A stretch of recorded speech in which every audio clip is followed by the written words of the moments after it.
Dear Mr. President, in my humble way, I am writing to you about the crisis in Vietnam.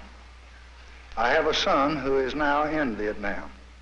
My husband served in World War II. Our country was at war. But now, this time, it's just something that I don't understand. Why? Why Vietnam? Why Vietnam?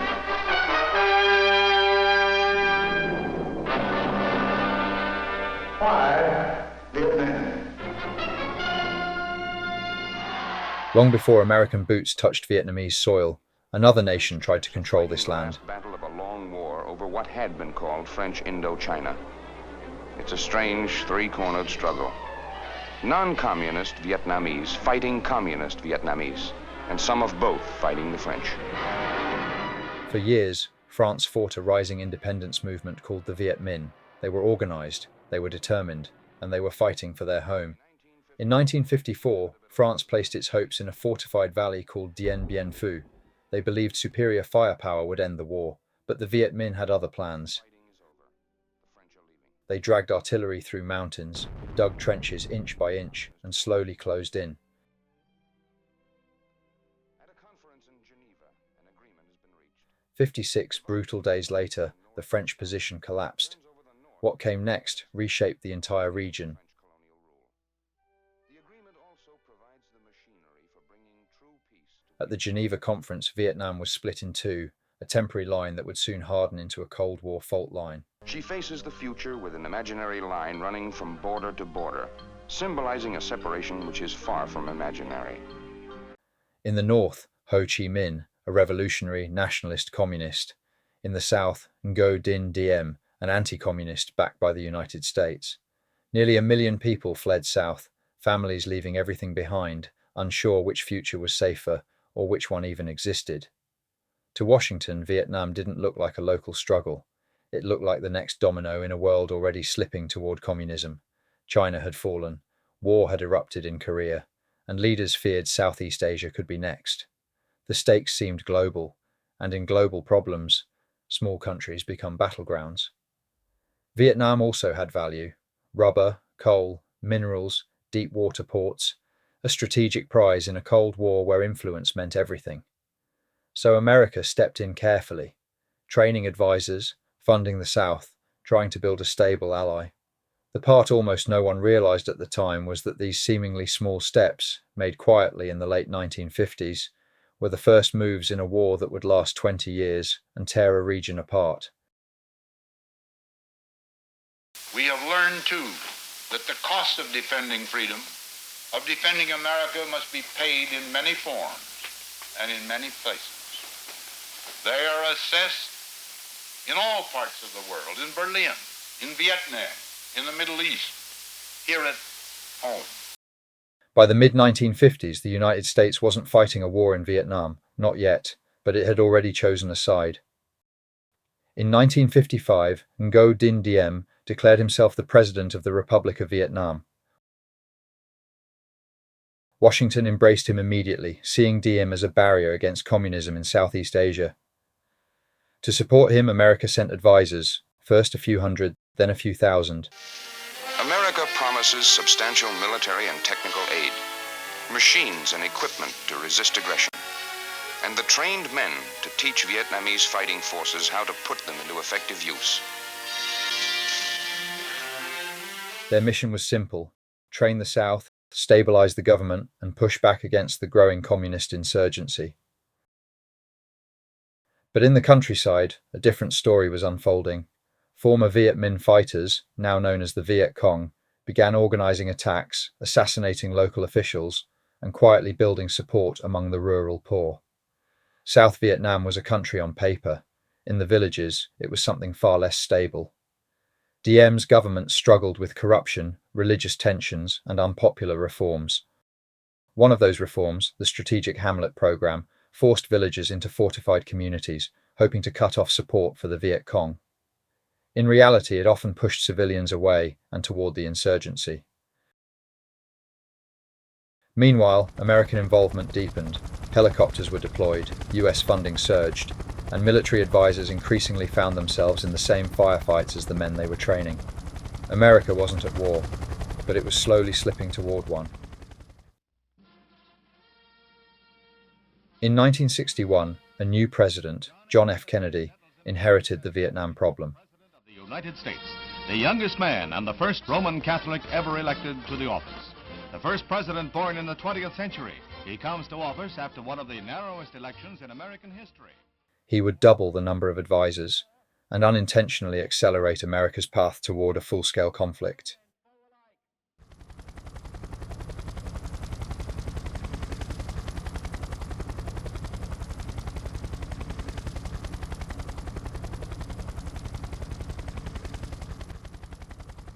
When John F. Kennedy took office in 1961, Vietnam wasn't yet America's war, but it was already a crisis, a fragile state fighting for survival against a growing communist insurgency.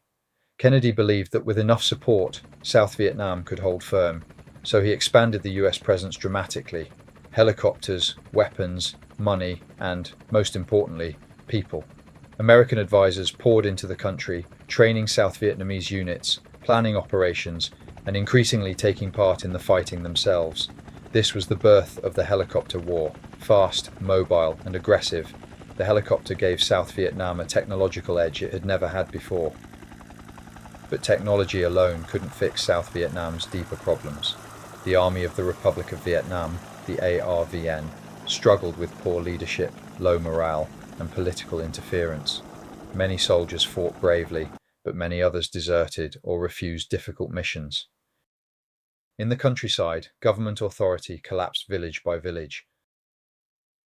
Scattered across rural areas were government outposts, tiny bases designed to project control.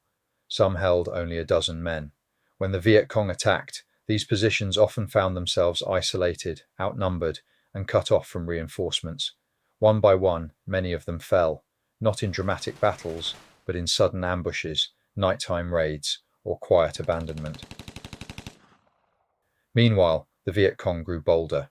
They were disciplined, deeply embedded in local communities, and masters of guerrilla warfare. They didn't need to defeat the South Vietnamese army in open battles. They just needed to make the government look weak. Assassinations, raid attacks, sabotage, every strike had the same purpose: show villagers that the government couldn't protect them. For many rural families, survival mattered more than ideology. Inside Saigon, President Ngo Dinh Diem struggled to hold the country together. His anti-communist stance won him early American support, but his leadership alienated huge sections of the population, especially Buddhists, who made up the majority. When his regime cracked down on peaceful Buddhist demonstrations in 1963, the crisis exploded. Images of oppression spread across the world. Washington faced a dilemma: continue backing a failing leader, or gamble on new leadership. Behind closed doors, US officials encouraged South Vietnamese generals to act. On November 1st, 1963, they launched a coup. Diem was overthrown and assassinated the next day. But instead of stabilizing the country, the coup unleashed chaos. Generals fought for power. Governments rose and fell in rapid succession. For the Viet Cong, it was an opportunity, and they seized it. Hey, look, you can't get a grid out of birds the same way. Okay, look, here are the two tanks. You see them? Yes, sir. You see where that smoke is? Sure. The smoke landed about 300 meters, right where that big tree is out there, 300 to 400 meters, southeast of the tank. Okay. Then, only 3 weeks later, the United States faced its own tragedy. But why, some say, the moon? Why choose this as our goal? And they may well ask, why climb the highest mountain? Why, 35 years ago, fly the Atlantic? Why does Rice play Texas? We choose to go to the moon. We choose to go to the moon.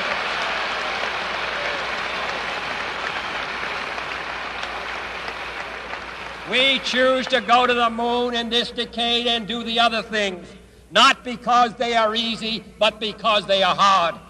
President John F. Kennedy was assassinated in Dallas. America was in mourning, and his successor Lyndon B. Johnson inherited a situation that was rapidly spiraling out of control. Johnson wasn't eager to abandon Vietnam. Pulling out risked appearing weak against communism. Escalating meant deeper involvement in a conflict few Americans understood. Either choice carried enormous consequences. Then, in August 1964, the crisis reached a breaking point. US destroyers in the Gulf of Tonkin reported clashes with North Vietnamese patrol boats.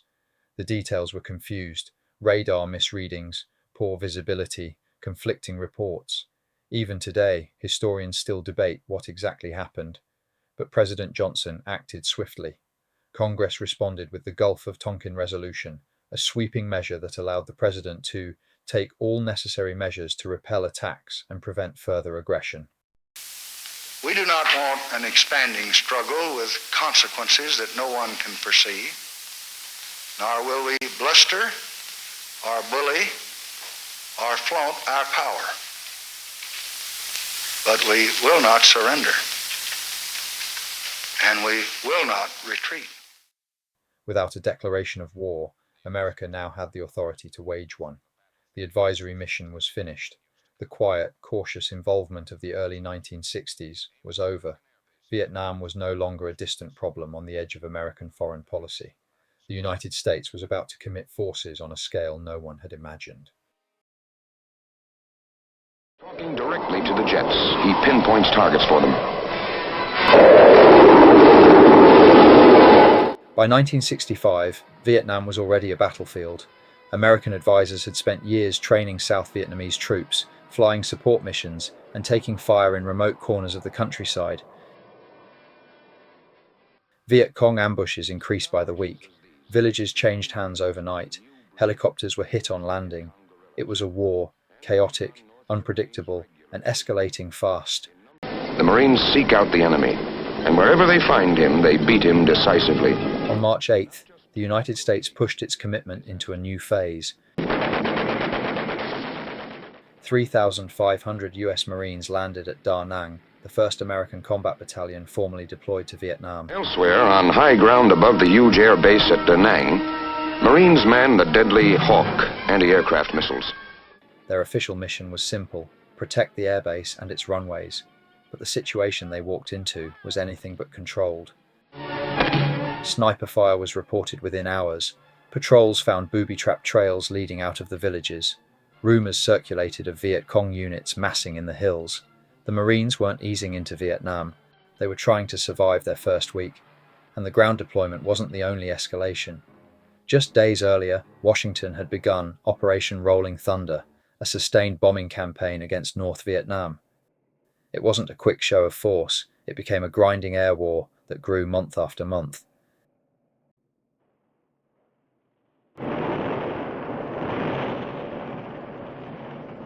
In 1965 alone, American aircraft flew more than 25,000 combat sorties, striking roads, bridges, supply depots, and military bases across the north. The North Vietnamese responded with a dense, coordinated air defense network, Soviet-built radars, batteries of anti-aircraft guns, and the first surface-to-air missile sites seen in Southeast Asia. American pilots suddenly faced a deadly environment every time they crossed the border. By year's end, over 170 US aircraft had been shot down over North Vietnam. The skies were now a battlefield of their own. On the ground, the war expanded with dizzying speed. The rifles have been jamming, the mud's been has slowed everything down, and the artillery comes in everywhere, and it just gets pretty futile and frustrating sometimes. Viet Cong forces ambushed convoys, mined dirt roads, and struck government outposts at night. Entire regions became contested. South Vietnamese units were stretched thin, and American troops found themselves in combat far sooner than planners expected. In 1965, more than 1,300 American servicemen were killed. What happened to your squad? They was hit. Most of them was hit by shrapnel, and there was medevac. Well, tell me, you came here at full strength? I had 13 men when I came. And it's 4 days later now, and how many are still here? 6. To counter an enemy that moved invisibly through jungle and village, the United States relied on speed. The UH-1 Huey helicopter transformed the battlefield. It carried troops into combat zones, extracted the wounded under fire, and delivered supplies where no road existed. But air mobility also meant air vulnerability. Landing zones were often surrounded. Firefights erupted within seconds of touchdown. A quiet clearing could become a trap. The fog of war thickened with every mission. Most of these casualties were suffered in the Battle of Ia Drang Valley, the biggest, the costliest, the most significant yet fought by American troops in Vietnam. The limits of this new strategy appeared in November 1965 in the Ia Drang Valley, a remote area of the Central Highlands near the Cambodian border. Here, the US 1st Cavalry Division fought the first major battle of the war against the North Vietnamese Army, a disciplined, well-led force equipped with modern weapons. What kind of fighters are the Viet Cong that you met here? I would give anything to have 200 of them under my command. They're the finest soldiers I've ever seen. The Viet Cong? That's right. They are dedicated, and they're good soldiers. They're the best I've ever seen. American troops inserted by helicopter found themselves outnumbered and surrounded. North Vietnamese units struck in coordinated waves, moving swiftly through elephant grass and using the terrain to close distance fast. Medevac helicopters took fire as they attempted to reach the wounded. Artillery batteries fired more than 33,000 rounds to keep American lines from collapsing. Airstrikes were called in dangerously close, sometimes within 100 meters of friendly positions. When the battle ended, US casualties exceeded 300 killed and wounded. North Vietnamese losses were far higher, but their determination was unmistakable. Ia Drang proved that the United States could deliver overwhelming firepower, but it also revealed the scale of the enemy's resolve. Vietnam would not be a quick or predictable conflict. It was pretty bad. We kind of walked right into an ambush. And we hit the ground. By the end of 1965, the transformation was complete. American forces operated from newly built airfields along the coast and fire bases deep inland. Jet engines roared day and night. Helicopters became the soundtrack of everyday life. Search and destroy missions pushed into jungles, mountains, and the Mekong Delta. What began as support had become a full-scale American military campaign, fast, costly, and unpredictable. 1965 didn't mark America's arrival in Vietnam. It marked the year the conflict erupted into a vast, multi-front war, one that demanded troops, aircraft, resources, and resolve on a scale few had imagined, and the consequences of that decision were only beginning to unfold.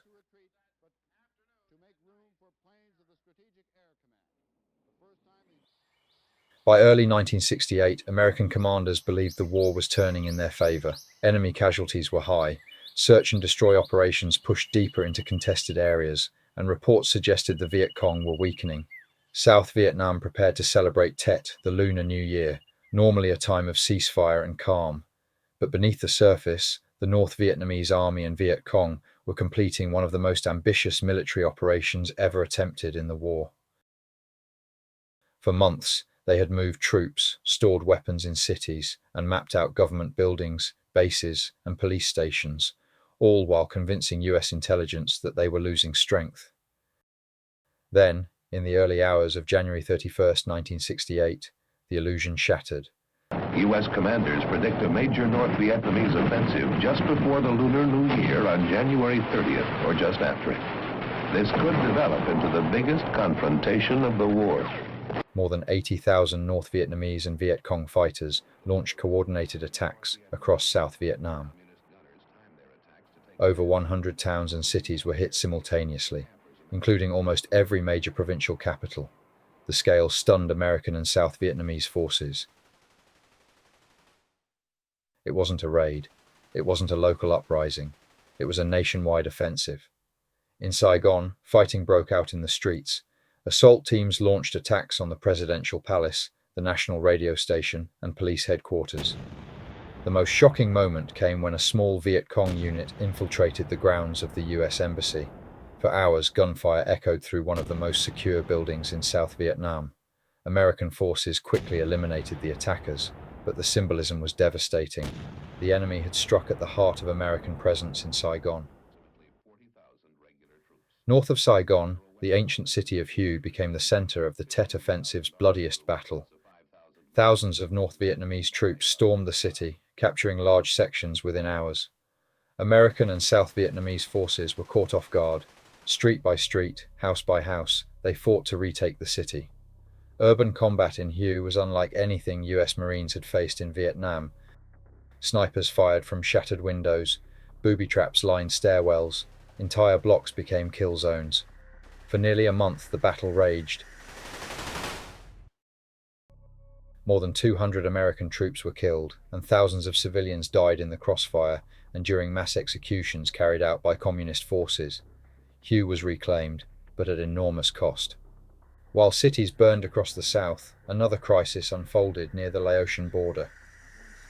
The remote US Marine base at Khe Sanh came under siege by thousands of North Vietnamese troops.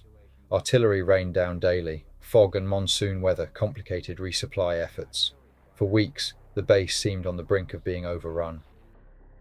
To keep Khe Sanh alive, the US Air Force launched Operation Niagara. The thought that came to mind when I call this Operation Niagara.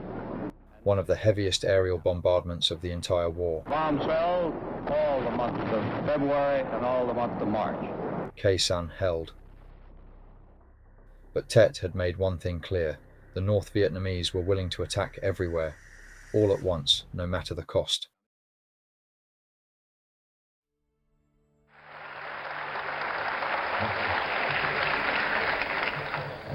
Having lost a close one 8 years ago and having won a close one this year, I can say this: winning's a lot more fun. In November 1968, as America reeled from the shock of the Tet Offensive, the country made a choice. Richard Nixon was elected President of the United States, promising a new direction, a new strategy, and peace with honor. But behind the campaign slogans, the reality was unavoidable. The war had become deeply unpopular at home, politically explosive, and increasingly difficult to justify. When Nixon took office in January 1969, more than 540,000 American troops were deployed across Vietnam. The war was costing billions each month, and the American public was turning decisively against it.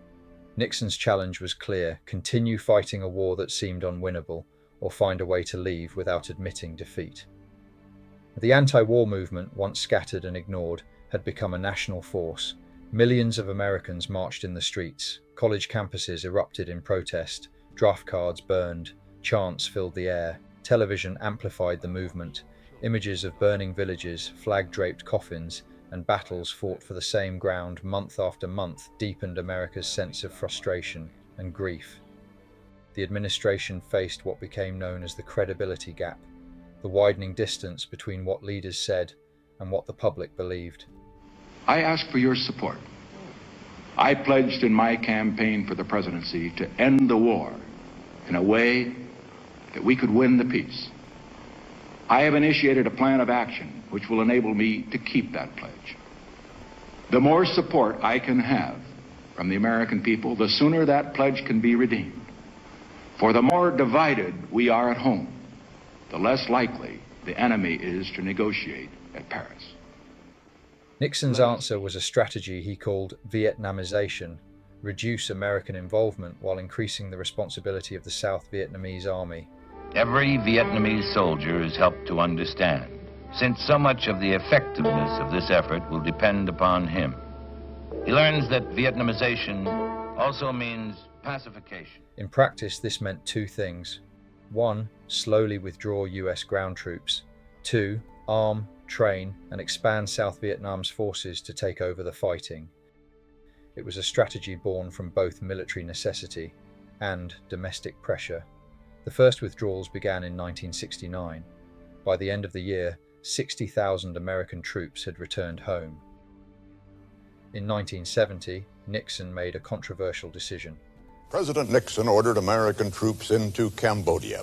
He called it an incursion, not an invasion, but it lasted for 2 months. North Vietnamese supply lines stretched into neighboring Cambodia, where American forces were forbidden to operate. So Nixon authorized a joint US-South Vietnamese incursion to destroy enemy bases. Militarily, it disrupted the enemy's logistics. Politically, it ignited the largest wave of protests the United States had ever seen. The North Vietnamese were well dug in. in heavily fortified bunkers like this one.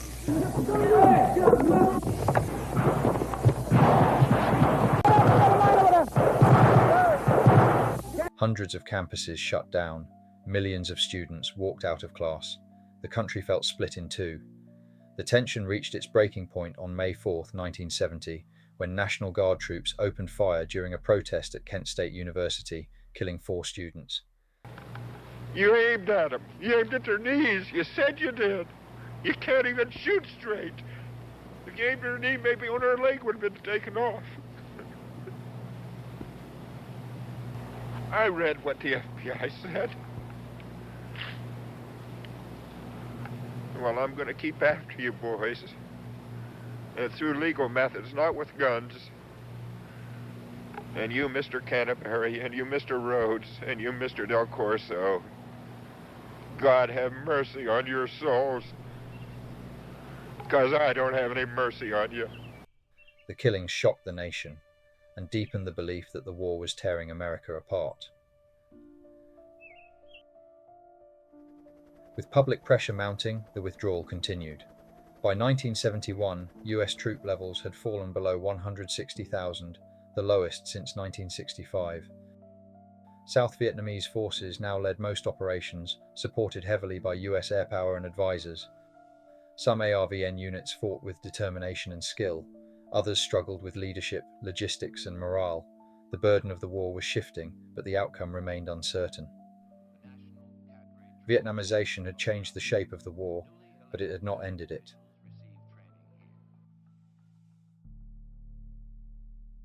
Good morning from New York. Peace is not only at hand, it is here. True, the fighting continues in South Vietnam, but that will last only until 7 o'clock New York time, which is 8 a.m. Sunday morning. By 1973, the United States had signed the Paris Peace Accords, a document that promised to end a war America no longer had the will to fight. The foreign ministers of their various governments, seated at the round table. There, the foreign minister of the Democratic Republic of Vietnam, that we know as North Vietnam, Nguyen Duy Trinh.